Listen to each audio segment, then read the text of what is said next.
Hey, what's up you guys? Welcome back to my channel. My name is Brooklyn Mendes. If you guys are new here, you should definitely subscribe. I post all kinds of videos about college, beauty, lifestyle, vlogs, all that jazz. Today's video is going to be like how to long distance relationship advice, like whether you're in college or whether one is in the military, something like that. But yeah, so I came up with little pointers, and these are my opinions. These are like things I do that work for me. So I thought I'd share them with you guys. I'm not saying that these work for everybody, but they definitely worked for me, and they've kept my relationship stable and healthy. So if you guys don't know, I do have a boyfriend. His name is Quentin. He goes to school at A&M over here at UNT, which is about a 3.5-hour drive for us.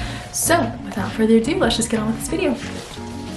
All right, so up first we have trust, and like I wrote it in all caps. I was like, you have to have trust, because without trust there is no relationship. I mean, even like if you're not a long distance relationship, there really isn't a relationship, yeah, but especially when you're long distance, it makes things harder, and it makes things like just worse if there's no trust. So me and my boyfriend, we obviously trust each other, but some examples: if I didn't trust him, I would be, like, what's he doing? Where is he going? Because it's not that I'm controlling, or it's not that I'm crazy, Every girl wants to know where their boyfriend or girlfriend is. Every guy wants to know where their boyfriend or girlfriend is, so it's, it's not like, it's not some crazy thing. But so yeah, I mean, if that's just one example, I would, if I couldn't trust what he was telling me that he was doing, then why bother? You want to have trust. That's like the big thing. And then the next big thing would be communication. So communication is key. Whether you're long distance or not, you want to, have great communication. So I can tell you some things that we do every day. Me and my boyfriend FaceTime, whether it's 10-15 minutes or an hour and a half. We always FaceTime every day. And we don't really do like the long FaceTimes, because we're so, he has work, I've got work, I've got stuff I gotta do. So we FaceTime like periodically. We FaceTime periodically throughout the day. So like in the morning, we'll wake up, whatever, and I'll FaceTime him and be like, hey, what's up? What are you doing today? So you really gotta act like you're there with each other, or you're, and you I'm sure a lot of y'all FaceTime your boyfriends, girlfriends all the time. So just make sure that you are scheduling time for that. Like if stuff just gets too busy, you make sure you schedule time to FaceTime him, or phone call, or video chat, whatever you guys want to do. But yes, going along the lines of that, about communication, it kind of goes hand in hand with it. Another little tip I have for you guys is like kind of going on dates with each other. For example, what we do is we, sometimes we even get the same food. Like sometimes I'll be like, hey, let's eat Chick-fil-A today. And he'll get Chick-fil-A and I'll get Chick-fil-A, and we sit down and we have lunch together. So it's kind of like we're eating lunch together. And to kind of put the cherry on top of things, he will buy my lunch. So it's kind of like we're going out on a little date. I know it seems like extra, but it really isn't. Like the little things, make up for the distance and all that. So we don't do that all the time, and it's not like he buys my lunch every day. It's not like that at all. But like, let's say he's like, hey, I want to get your lunch today. Go out, grab something to eat, and then let's, FaceTime and eat lunch together. So that is a really huge thing that is super nice that my boyfriend does, and I really do like that, and I'm sure, other people would too. And then there'll be days where he'll, send me $5 for Starbucks, and I'll do the same thing, because I just want to be like, hey, you've been working so hard, here's $5, go treat yourself, like with a Starbucks. So it's just little things like that. And I know that those are like money things, and so those can be, not everybody has that extra money. So some alternatives can be like, making a cute little like graphic, or like a little GIF or GIF, whatever they're called. I know you can make those like on an app. You can make something and like just make it cute, or even like writing a note and mailing it to him, or even just like writing a text message or writing a note and then like taking a photo of it and like making it a whole, ordeal, or even sending cute little packages. I know my boyfriend sent me a package last year. It had like fairy lights in it. It had chicken noodle soup, I think it had slippers, some like almond butter packets, just a bunch of cute little things. And so yeah, sending packages, just doing little things like that really, really make the difference. Because if you know, let's just say we were still talking every day, but like there was no like gestures, no romantic gestures, you know, that romance would kind of just maybe go down. That for me, I mean, I like the way we do things, and you know, I couldn't really imagine it any different. So the next thing would be effort and time. So you're really going to want to be in a relationship where you guys are both putting in the same amount of effort and time, because I know, like, from past experience and people's other experiences and relationships, that if one person's putting way more effort in than the other, then it's just like a downfall. Unless you can communicate and be like, hey, like, I'm pulling the weight in the relationship, like, you're not doing anything, you know, then maybe you can go up from there. But I've only seen it just go down if no one says anything, you know. So you just got to make sure that you and your significant other are both putting in, you know, the effort and the time. But what I mean by effort is, you know, make the effort to want to call her or him, make the effort to, you know, surprise them with something, whether it's, you know, materialistic or not. Make the effort to do that. And then time, you want to put away time to talk to them. Like, my boyfriend is a mechanical engineer major, and he has so much homework all day, and like, I understand he has to do his work. Sometimes I'm like, oh my gosh, stop doing your work and pay attention to me.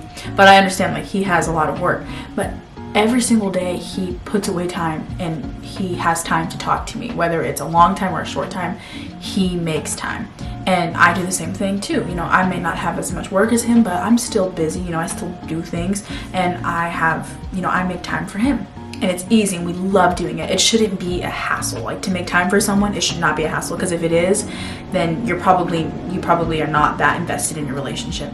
So we make time for each other, and we put in the effort, because when both sides are putting in the effort, it's just, you know, one big happy heart. It's one big happy relationship. So another little tip that I got for you guys is, I kind of touched on a little bit earlier, but it's to take like account of each other's feelings.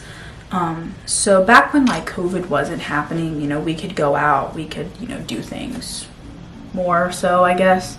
But when when that was a thing, you know, we made sure, like, we share each other's location. We started doing that before we went off to college, so it's not like something you have to do. We just did that because I don't know I get lost and I don't know how to drive anywhere. And he'd be like, I see where you are, come this way, you know, so stuff like that. But we have each other's location, and, you know, it really isn't healthy, though, to like stalk each other, like where they're at, you know, all day. You know, that, not advising you guys to do that, and we don't do that. You know, nobody really should have the need to do that, because that can be pretty toxic. But we have each other's location, so we know, you know, what each other are doing sometimes if we want to check on it. But I would say that, just, you know, if you want to go out, like, by all means, like, don't let your partner like bog you down. If they're bogging you down, then that's probably not a good relationship necessarily.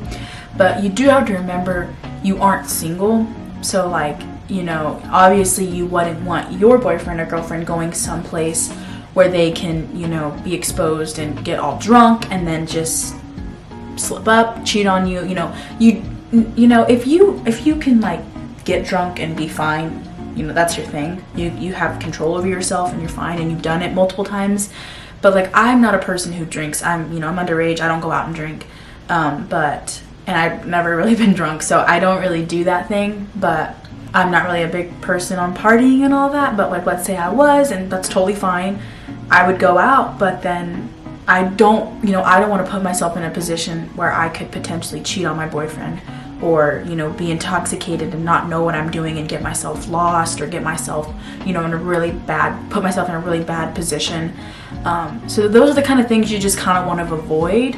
You know, if you're out with your, you know, girlfriends or guy friends, or if you're with people you trust, and that's totally fine. I'm not saying don't go out. I'm just saying, like, you know, just don't put yourself in those positions. And you know those positions that I'm talking about. Don't put yourself in them to harm your significant other. Like, my boyfriend, I would feel, and I know I'm not the only girl, I would feel like, oh my gosh, if he was going to a party with a bunch of girls, or if he was hanging out like at a sorority house, you know, whatever the case may be, if he was with a bunch of girls, or a bunch of girls came over to his apartment, like, I would be like, what are you doing, you know?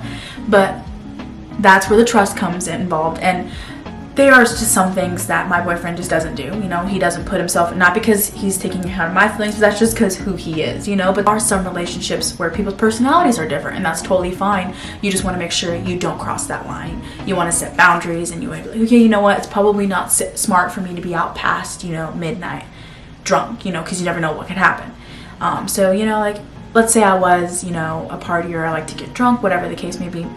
I, you know, would set a time, you know, I need to be back, you know, at my apartment, at my dorm room, wherever you are. I need to be back at this time just so nothing gets out of hand, or, you know, I need to make sure I'm with somebody that I trust. You know, you don't want to put yourself. So yeah, just really take account of each other's feelings, talk to each other. If something is bothering you, tell your partner, and vice versa. If you think you're bothering your partner, you feel like, hey, is everything okay? Do you feel okay with me doing this? You know, really reach out and communicate, because when you have that, like, what's that word? It's like that safety, you feel safe, then all the problems just go away. Like, my boyfriend's gone, you know, out.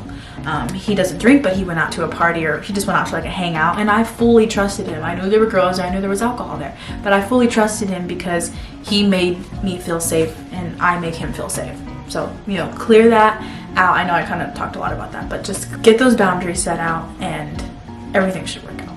Another just fun little cute thing that we do is send lots of selfies. Send your outfit of the day pic. Like, let him or her be like, oh my god, you look so beautiful, you look so cute, you look so handsome, whatever the case may be.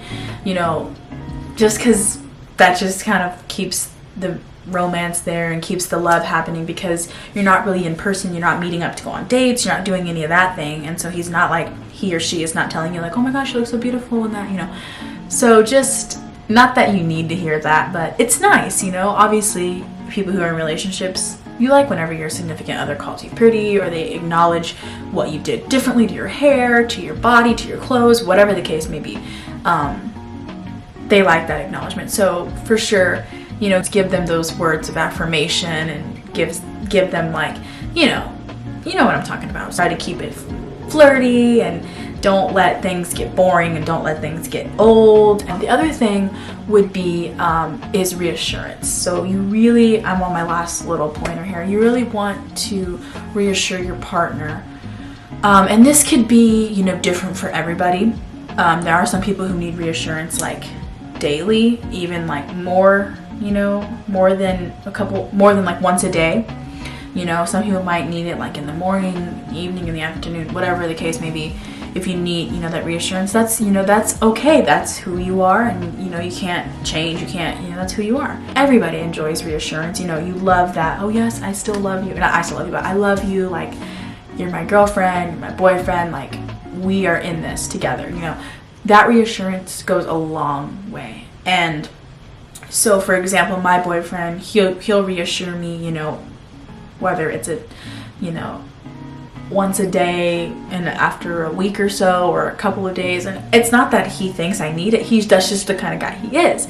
But let's just say you're not the kind of guy who constantly reassures girlfriends or constantly wants to do that. You know, let your significant other know, like, hey, like, you know, I love you, but I don't, you know, I don't constantly say it all the time. Don't ever feel like I don't, because that's just, you know, I don't, you know, you understand what I'm saying, if they're not like that. But just let them know that that's how you are.